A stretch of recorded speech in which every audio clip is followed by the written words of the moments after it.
Danny, welcome back. Hello. Hello again. Obviously we've not changed clothes for a week. We're still in the but yeah, welcome back. Thank you once again Thank you. part. So last week we finished off by talking about like when we were younger, we don't really have any goals other than having loads of fun. And then last week in the workshop we talked about our goals and intentions. So I have something for you actually, which I have written down.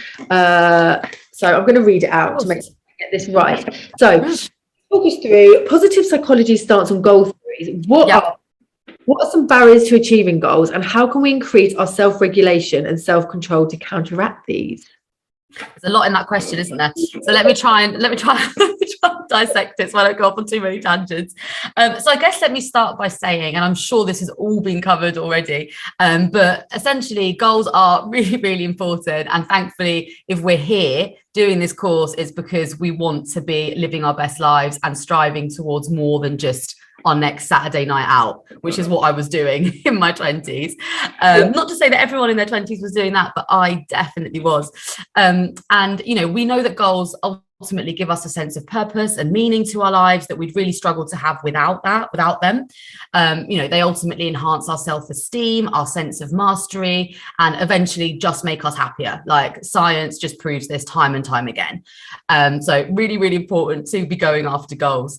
And as far as like where positive psychology is concerned, I guess there are your more traditional goal setting theories, which I won't spend too much time on at all because it's not that interesting. But these are theories that we all know of because they're talked about in lots of other different settings, especially like the corporate world. So for example, there's a guy called Doran who came up with the SMART goal theory. So by SMART, we mean a goal should be specific, measurable, is it achievable or attainable, relevant and time-based. So that's something you hear a lot. So those are like the more kind of, basic goal setting theories, but then something, and there are quite a few of those, but then something which I think is quite interesting and hopefully might be something new or just something for people to think about, is that achieving goals doesn't necessarily bring us happiness and satisfaction. And this is where it kind of ties into what we were discussing last week and thinking about our authentic self. So it's not just as easy as setting a goal and achieving that goal and therefore we'll be less inclined to engage in maladaptive behavior. It's not quite as simple as that. So there are different reasons as to why people pursue goals. And we want to make sure, ideally, that we're going after the right reason. That's what will make us happier. So there are external reasons where we're motivated by others. There are introjected reasons, which is where you go after a goal to avoid negative feelings. Then there's an identified reason. So it's three I's. The identified reason, which is motivated by the importance of a goal, i.e., I must become a doctor because that's what my family want me to do. And that's a good role to have in society. But actually, it's not what I want. And then the last motivation to go after a goal, which positive psychology feels is the best, or in particular, this theory, it's called the Self-Concordance Model, is intrinsically motivated. So motivated purely by the fun and enjoyment of pursuing the activity because it aligns with who we authentically are and our value system and plays to our strengths. So intrinsic goals are really the ones that we should be going after, and those are the ones which are associated with higher well-being. This is a positive psychology standpoint. Obviously, I'm not saying this is necessarily the way that it is. It's all theory. So I suppose knowing that and allowing ourselves to be true to our values in as grounded a way as possible is probably one of the keys to a happier life. I'm conscious that I've spoken quite a lot there. Yeah, no, all really, really, really interesting. And I've got another question that sort of leads on from that is, so if you've got your goal and it is intrinsic to you and your why is just like some emotional and stuff. So what are the barriers to getting there? Like what are the biggest barriers? Because I mean, I've had loads of goals in my life and things that mean so much to me, and I just procrastinate and I don't get there. Yeah, completely. And so have I. So, I mean, the biggest barrier really, which is not going to come as a surprise to anyone, is lack of self-regulation. That's considered to be the biggest barrier. So why are we unable to self-regulate and what can we do to better self-regulate? So you know, for, I guess, the lack of self-regulation, just to be really clear on what we mean by that, it's obviously the inability to override like a habitual response, which, you know, and therefore kind of being unable to resist short-term temptations. And that is basically the story of my life in my 20s. Like that is how I live my life. And the reason I find this, like, I find it particularly funny for me, or you know, it makes me giggle because, and I don't want to go too much off a tangent, but I know when we did your previous experiment together, Joe, I mentioned about this VIA character strengths survey, which is a survey that you can complete, and it kind of tells you what your strengths are in like, it categorizes strengths in different ways. So it's just a way for you to understand a bit more about yourself and why you might engage in certain behavior, basically. And self-regulation, out of the, I think it's 30 maybe strengths that there are, the universal strengths on this survey, is my absolute weakest. Like, it is the bottom of the pile. So I think once I realized that, I was like, rather than berating myself every single weekend, why can't I, you know, resist these impulses?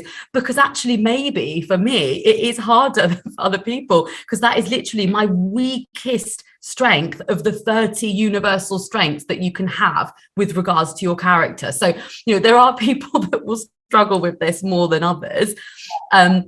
And I think in terms of increasing it, I mean, again, it's nothing, it's all, we always come back to the same stuff, but I think it's really helpful to just reiterate it. It's practicing self-awareness. It all kind of comes down to that.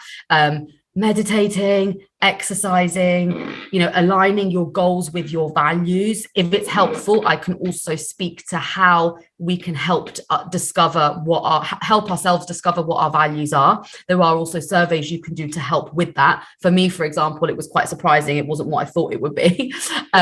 You know, being kinder to ourselves, keeping a journal, engaging in positive self-talk. Like, these are all things that we can do to increase our self-regulation, rather than just being like, you know, why can't I do this? And getting really furious with ourselves, which is super unhelpful. And, you know, it just doesn't get us anywhere.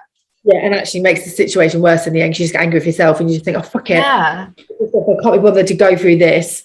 I'll try and give up. Yeah. Go back to my old behaviours, which are great because they make me forget about, like, actually how shit I feel about myself. 100%. You can see how it all happens. Yeah, I mean, when you start learning about why we do stuff and like how the brain works and stuff, and you realize that, oh, I mean, why wouldn't I go down this road? Like, why wouldn't I try and self-medicate myself, or make myself happy, or make myself less bored, or take myself out of a situation by doing these? Like, why wouldn't I try and find love with fuckboy after fuckboy after fuckboy? Completely.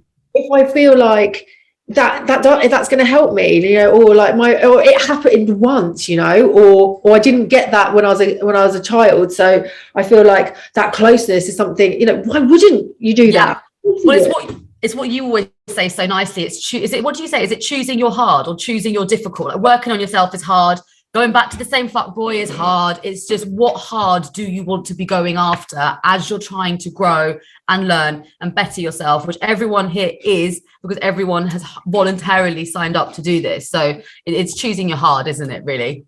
It is. Like, life is hard, like, there's no doubt about it. And the great example is, like, you know, being single's hard. Being in a relationship is really fucking hard. Yeah, everything's hard. Being like overweight is really hard, but so is going to the gym. That's really fucking hard as well. Yeah. But which one is happy hard? You know, which one is, you know, and like being sober is really hard, but also as being an alcoholic, like being like not going shopping when you fancy go shopping is really hard, but also so is being skint because you've spent all your money. Completely.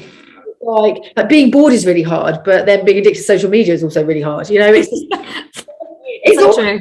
hard, but there's ways to make the hards a bit happier, and ultimately long-term goals, like what's going to make you happier long-term. And people who go after long-term goals are actually far happier, like people that go after short-term goals. There's not really in going after short-term goals over and over and over and over again. I'm not getting happiness in eating that chocolate cake rather than going for a run, but doing it is not going to make you happy. You know, it's actually going to make you overweight, sugar addiction, like, you know, whereas going for that run 4 times out of 5 is far better for you.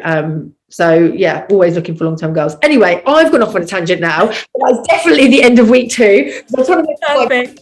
we could just talk forever. So Danny, thank you so much. And Thank you. Bye. See you next week. Bye. Bye.